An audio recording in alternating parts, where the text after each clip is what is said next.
Get in, nerds. We are explaining Hearts of Iron 4. Today we're going to talk about the Tank Designer, what it does and what you can do with it. So, you get this same as you get to the other designers by hitting the build button in the production menu.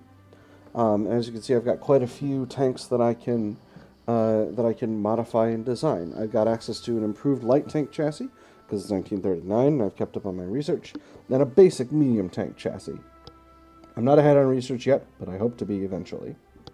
I've also got access to the amphibious tank chassis.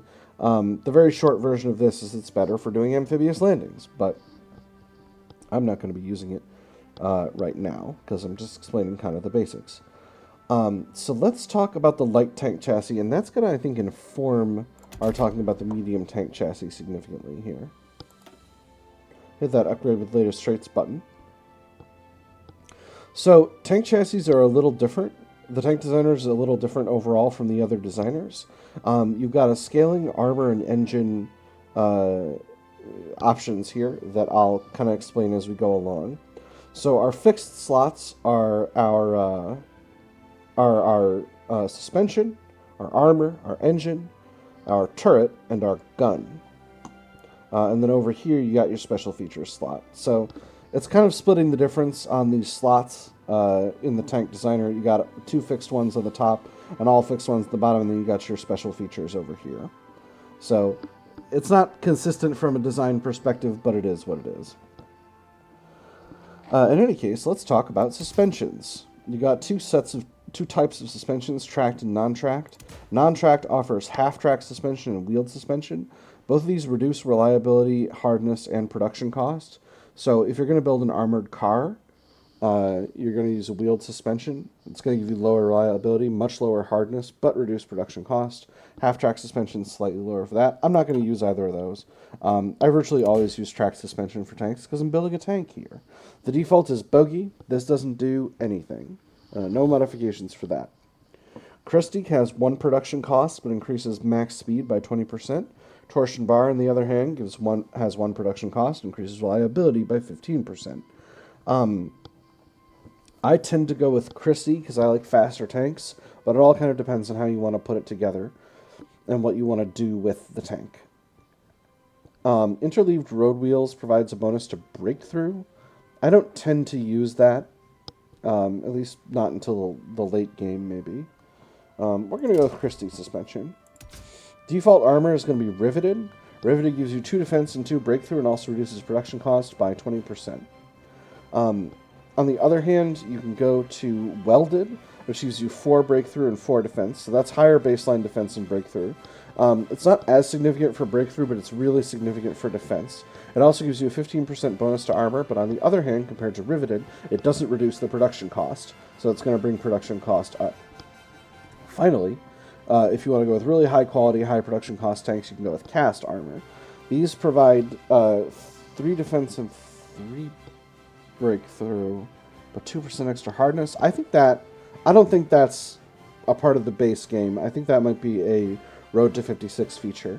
But it's going to give you 30% armor instead of 15%. The takeaway here is cast armor increases production cost, but it gives you extra armor. That's the thing you're taking away from this. Again, I think these numbers are a little different in Road to 56. Don't quote me on that. I haven't made a close comparison, so I'm not sure. I like welded armor for my tanks. Next, we'll talk about turrets. Some of these are Road to 56 specific. For example, in the base game in light tanks, turret shield, tankette, and gun platform are not available. So I'm only going to talk about the other ones because those ones are special features. You got your fixed superstructure and your turrets. So let's talk about turrets first. One-man turret gives 7 breakthrough at a production cost of 0.5. Two-man turret gives 10 breakthrough at a production cost of 0.75. And finally, the 3-man turret provides 14 breakthrough at the cost of 1 production and 0.1 max speed. So this is setting your baseline amount of breakthrough. More people in the turret means higher breakthrough, but it also has higher production costs because the turret itself needs to be physically bigger. The other option is you can go with a light fixed superstructure. This provides a small defense increase, reduces breakthrough significantly, and increases reliability, But there's something else that it doesn't say here, which is that putting on a fixed superstructure allows you to mount a medium weapon, like a medium cannon or a medium howitzer. Whereas for a light tank, if you use a turret, you're only going to be able to use small weapons. And that's pretty important because for light tanks, basically in maybe about 1940, 1941, you're going to run out of new light armaments to put onto these tanks. And they're basically going to bottom out in terms of their overall capability. I think the automatic cannon 2 is available in 1941 tech, and that's it. So that means that in terms of overall capabilities for the light tank, they're really going to kind of hit the peak of their capabilities in 1941. I'm going to give this tank a... Well, actually, let me talk you through the options we got here. Anti-tank rifle, that's something from Road to 56. We're not going to use that. Basic AA gun, this gives a very small amount of soft and hard attack, but it gives a bunch of AA. If you want to use tanks for AA, you can do it with this. I don't tend to do that. The ones I tend to use, quickly, heavy machine gun gives higher soft attack and hard attack compared to the AA gun, but it doesn't have AA. It's even lower production cost. Your basic AA gun costs 2 production. Your heavy machine gun costs 0.5. I also don't tend to use machine guns. The ones I tend to use are the small cannons, the close support gun, and the automatic cannon. And I'll show you what each of those do. So you got your small cannon here. That's going to provide 10 soft attack. This is 6 hard attack. I think it's actually 10 hard attack in base Hoi 4, but I could be wrong. And then once you got the improved small cannons, 15-15. This unlocks pretty early on in the artillery tree. So the improved small cannon is what you're going to use for most light tanks, or what I'm going to use for most general purpose light tanks. The close support gun has even higher production costs. And by the way, these have piercing and reliability. They cost some speed, they cost some reliability. Improved small cannons got 50 piercing. The close support gun's only got 10. Close support gun also has significantly lower hard attack, but much, much higher soft attack. This tank is really designed for close support of infantry rather than as a tank breakthrough weapon. I'm going to tend to use a lot of close support guns. The other one I tend to like is the automatic cannon. It's got 15 soft attack, which is very, very respectable. 20 piercing, which is okay. 5 hard attack, which is bad, but it only costs 1.5 production compared to these ones, which are 4 and 3. Automatic cannon 2, I think, is like 2. So it gets you almost equal soft attack to the close support gun, and almost equal and superior hard attack to the small cannon 1, which is very respectable. Close support gun here. In this slot, you've got options for secondary turrets, special modules, and radios. I'm always going to put a radio in the first one. Radios give an absolutely bananas defense and breakthrough bonus, so I'm going to put that in there. You don't need to put the radio in that slot. You can't double up radios. It's not useful to have multiple radios in one tank, but some other things you can double up, particularly additional machine guns, which are fun. Secondary turrets let you add another turret. This lets you get extra soft attack, and in some cases hard attack in exchange for increased production cost and reliability.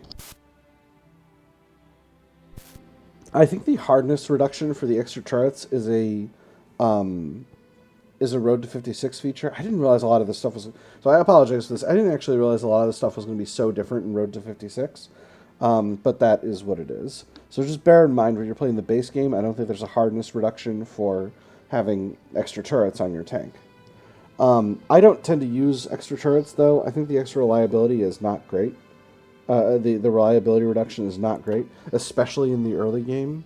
Tanks tend to have 1 turret by the end of the war, and I think that's sensible. Under special modules here, you got a bunch of different options, depending on what you've researched. So, for example, I've researched, I think 1939 anti-tank is what gets you the squeeze bore adapter. That gives you 10% extra piercing. So that makes your tank better at knocking out enemy tanks, which would matter if I were not using a close assault gun.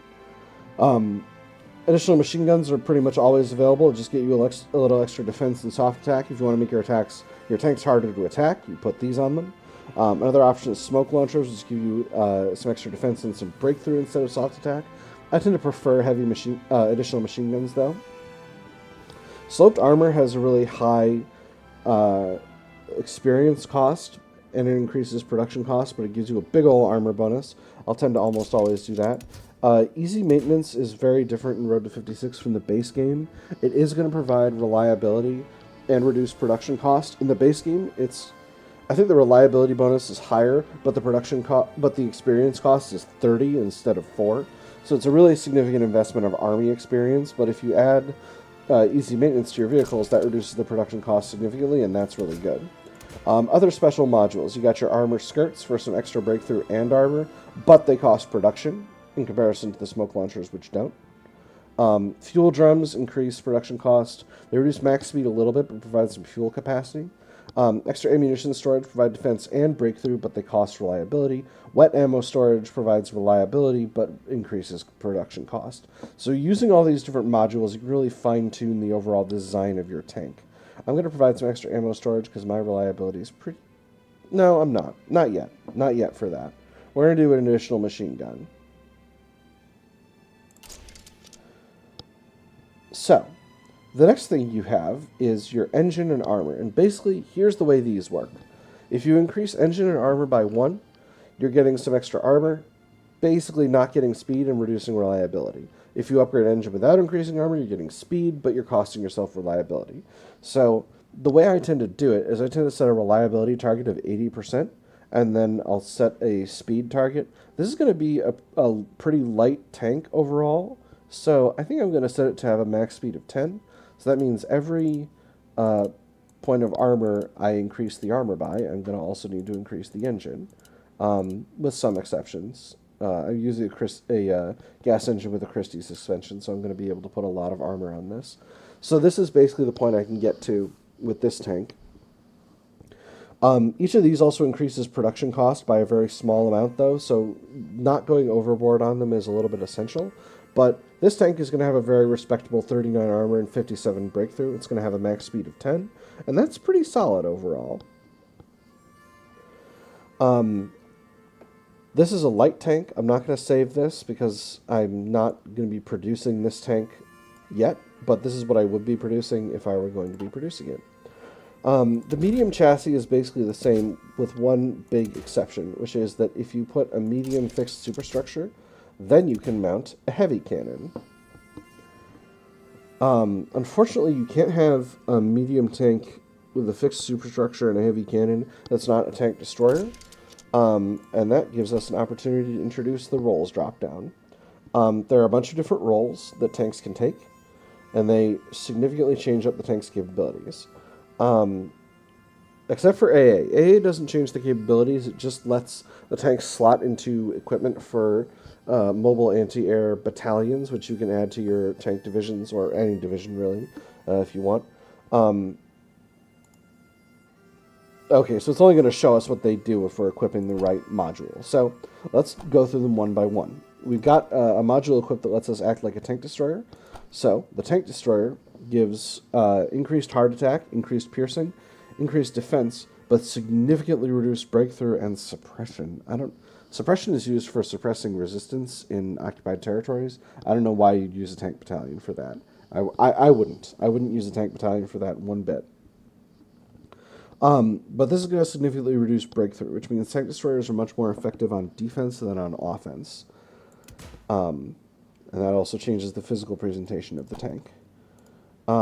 If we change up to being in a turret with a medium gun, we've now got the regular medium tank enabled, and this is just showing us the reverse of what the tank destroyer is. So it's just showing the relative values here. If we switch over this to a medium howitzer, now we've got the capability of changing the tank to an artillery tank. This is going to increase soft attack by 10%, but it's going to reduce suppression, increase supply use, and also it's going to give us that massive breakthrough penalty. So again, artillery tanks, much better for just dealing a ton of damage. And in fact, if you really want to go absolutely ham and or cheese, you can throw an artillery tank with a bunch of additional machine guns and get really absurd soft attack out of that. I'm not going to do that, but it's a fun design that I've played around with in a lot of different games. Finally, have I got an anti-aircraft armament unlocked. Yes, I got the basic AA gun here. This you should only use for light tanks, but I'm just doing this so that I can show you what the core modifications are for an anti-aircraft tank, because I don't know what they are, and I'm going to read them to you. So the options for an anti-air are reduces supply use, reduces suppression, reduces breakthrough by 91%. So this tank is really only able to be used defensively in this situation. So,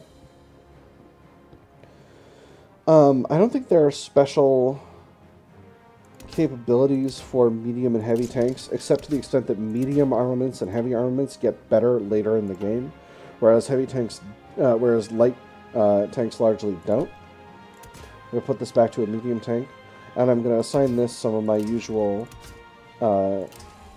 options here, just to get them ready to go, and then you'll be able to see what medium tanks look like in terms of overall design. So, as you can see, this tank is heavier. It's the basic medium tank versus being the advanced, which I've got or the improved, which I've got for the light tank. I don't have the advanced yet, but I got the improved. So, as you can see here, we're experiencing significantly lower base speed and reliability, and that's going to mean that this tank is going to need to sacrifice in either armor or reliability, or actually, it's likely to be attack. Because I need some more reliability if I'm going to get my speed up. So I'm going to switch this additional machine gun out for wet ammo storage. That's going to give us 15% reliability, and that's going to give us the capability to get up to the speed that we want to get to, because I want this to be a fast tank.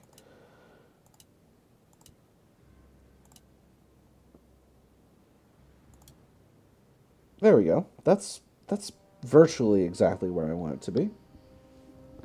So there we go. And as you can see, we've got a significantly higher base armor and breakthrough than the light tank.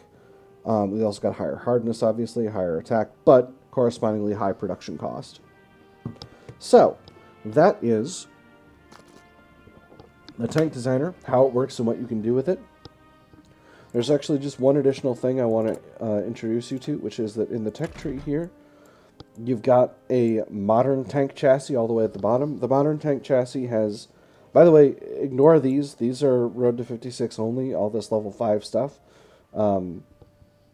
Oscillating turret. Neat. I'm going to have to look up how that works. But the modern tank chassis is available in the end game, and what this does is it's basically a better medium tank chassis, but it has the capability of mounting a heavy gun without being a tank destroyer. So that's kind of the takeaway of the modern tank stuff. There's also a super heavy tank over here. I don't tend to use those. They're not very good. I should say they're extremely good tanks, but they cost a bazillion years to produce enough of them to actually field a division of. So that's kind of the way that works. All right, 18 minutes. It's been a good explainer. I've had fun. I hope you all have had fun. I hope you're getting something out of these explainers in terms of improving your Hearts of Iron game and generally being better at either playing yourself or, at the very least, knowing what on earth I'm doing most of the time. So yeah, I'll see you all on the other side.